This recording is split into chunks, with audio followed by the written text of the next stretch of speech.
Hey, love, and welcome back to the Anniston Riekstins Show. Today's episode is for the woman who's been doing all the work, the courses, the books, the energy clearings, the deep dives into healing, but still feels stuck, still feels disconnected, or honestly, still feels unfulfilled. If that's you, if you can resonate with this, I want to start with this truth. You don't need more knowledge. You need embodiment. What I've found to be true is this: knowing isn't the same as living. Understanding your patterns isn't the same as alchemizing them, as transmuting them. And spiritual awakening doesn't mean a thing if you're still not in your body. So today we're diving into what embodiment really means and why it's the actual key to magnetism, healing, to wealth, and to aligning with your purpose. We'll unpack the difference between masculine and feminine energy, the myths around doing the work, as well as how to begin the journey home to your body. So I'd like to start by telling you my story. For a very long time, I was a collector of knowledge. I could tell you all about my traumas, all about spiritual laws, all about what was wrong with me and how I needed to fix it. I was always in another course, reading another book, listening to another podcast. I always had something playing in my ears, and I was living entirely from my head. And my body? Oh, no. I had completely disconnected from her. I was like one of those bobbleheads that you see. I didn't trust her. I didn't feel safe in her. I created despite her and her needs. And to be real, I was scared of what I might find if I actually slowed down and listened. I used to get completely weirded out by things like healing circles or the word womb, like ick, or anything that felt too hippie. It felt completely foreign and way over the top for me. I wanted to keep things logical and safe and practical and acceptable. But the more I tried to stay in my head, the more disconnected I became from what actually mattered, which was my truth, my body, and my power. I never could understand why I felt so disconnected from my power, or why I always questioned if I was on the right track or truly aligned with my purpose. And I think it's because I was trying to conceive my life through my mind instead of receiving through my body. I was completely disconnected from the wisdom that lived below my neck. And it wasn't until I finally stopped the doing and the fixing and the performing and just got still that something shifted within me. I began to hear my body again. I started feeling, I started being present with what was actually there rather than avoiding it or pushing it down like I had for so many years. I started spending my mornings in silence rather than listening to guided meditations or audiobooks. I began exercising without podcasts, just soft music or sometimes nothing at all, in complete silence. I brought my attention inward, and slowly I came home to myself. It turns out that stillness was a portal for me, not just back to myself, but into my next evolution. And I'm still learning. I'm not perfect at this by any way, shape, or form. Some days I totally suck at it. But because I now embody this truth and I believe it in my bones, I know I have the power to shift.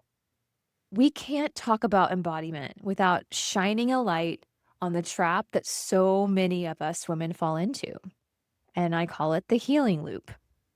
Always processing, always clearing, always searching for the next block to remove, the next wound to heal, the next breakthrough to have. But here's the thing: embodiment isn't about more information, it's actually about integration.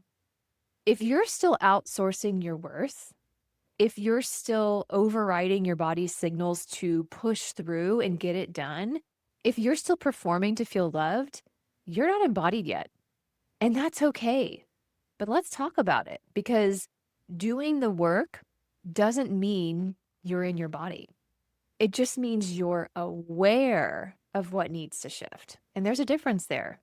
True embodiment is when that awareness becomes your new way of being. Embodiment is the practice of fully occupying your physical and emotional and energetic and spiritual body. The mind will always try to understand and conceptualize what can only be experienced and felt. And embodiment lives in the body, not in the brain. So, to be clear, embodiment is not a concept, it is a lived, felt experience.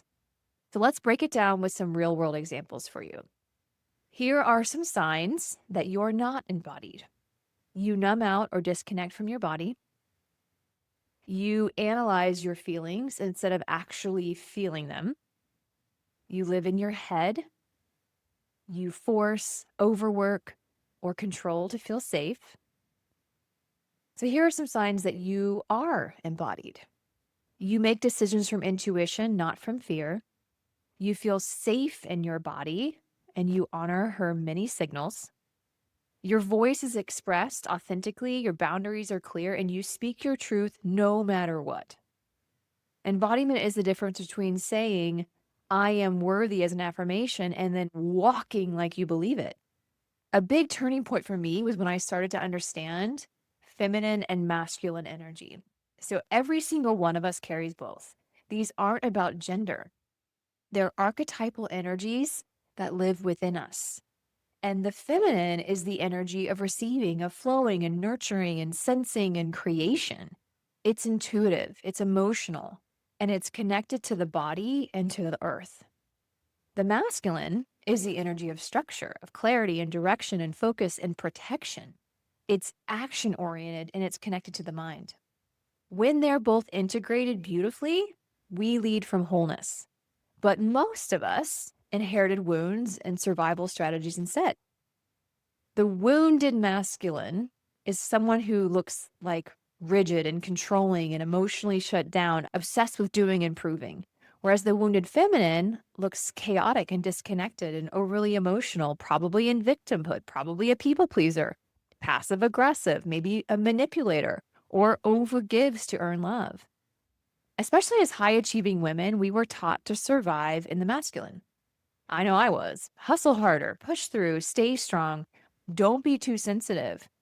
But the truth is, the feminine leads through being, through receiving, and through magnetism. So when you can relax into your feminine, when you can release the grip and let your body lead, life's going to respond to you differently. Your relationships will shift. Your creativity will expand. Your nervous system will calm down and abundance will flow again. And what I discovered, and this was a game changer, was that I was dropping into my feminine for the first 20 minutes of my day during my meditation and spiritual work. And then I was running like a crazy masculine person for the rest of it. I was burnt out, overworked. I was taking action that wasn't aligned because I wasn't stopping. I wasn't taking a breath.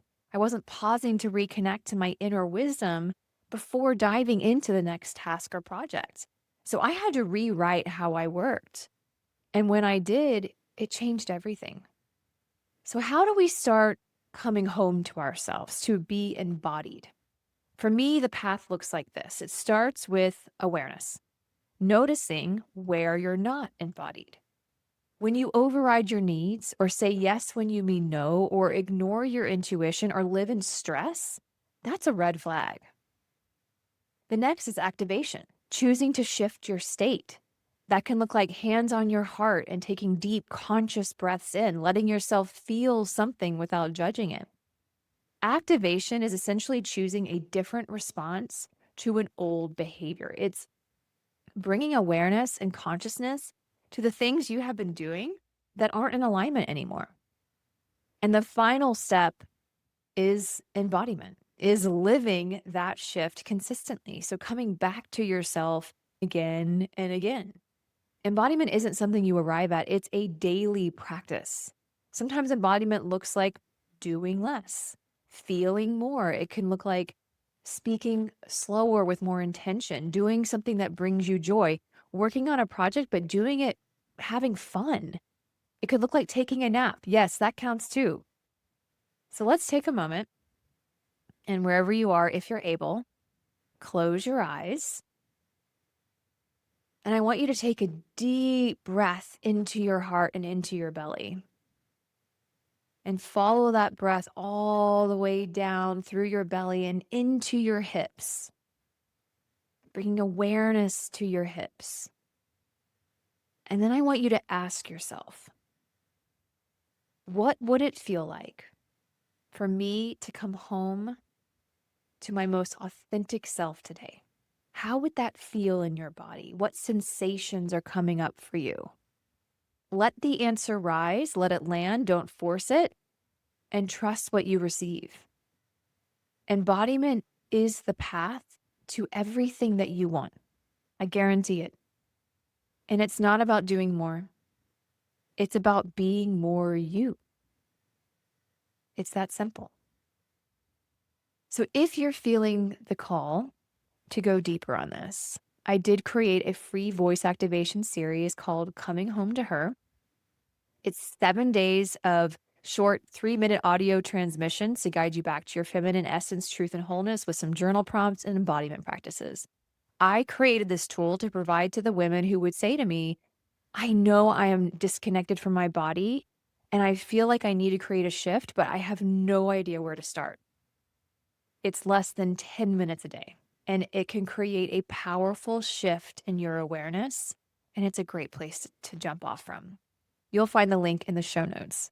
And if you want to go even further, the waitlist for my signature 12-week mentorship program called The Magnetic Woman is now open.